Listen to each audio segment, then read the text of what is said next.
one of the costliest lessons of the financial crisis and the recession, not just in Ireland, but in many countries, were the negative consequences of households taking on too much debt. So at the Central Bank of Ireland, we're interested in that because it matters for monetary policy and how interest rate changes affect households. It matters for financial stability, and of course it matters for the real economy, so how households make their spending decisions.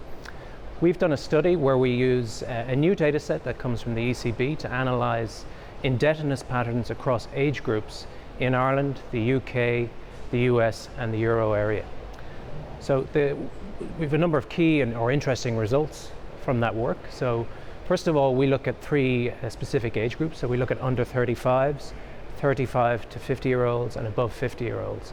And what we see in Ireland is that the group that took out debt in the kind of the boom years of the property boom in the mid-2000s, so that's roughly those born from the mid-1960s through to the early 1980s, remain very, very highly indebted when we compare ourselves with all those other countries. For example, this group of Irish households have about 40% more in debt when we compare them with our Euro area counterparts.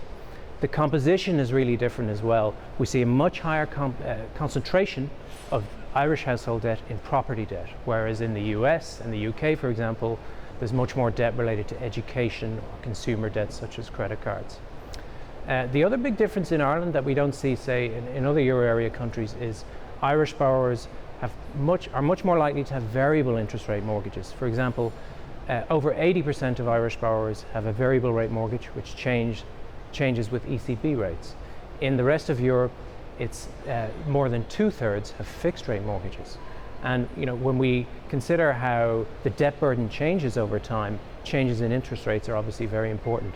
And that's something that Tara picks up when we look at the debt burden and we compare this across countries and age groups. Ray talked about debt levels. The research also examines debt burdens, so the repayments of debt as a share of income.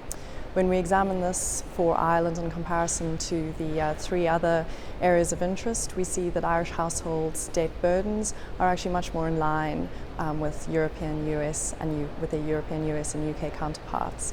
There are three reasons for this. First of all, Irish incomes are higher for indebted households than is the case, for example, in the Euro area. Secondly, the loan terms are longer, so on average 5 years longer in Ireland than in comparator countries, 25 years for a loan in Ireland versus 20 in the Euro area.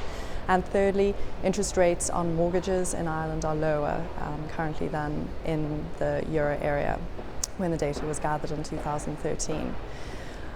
So when we think about interest rates in particular, Irish borrowers benefited a lot from the very low interest rate environment between 2010 and 2014.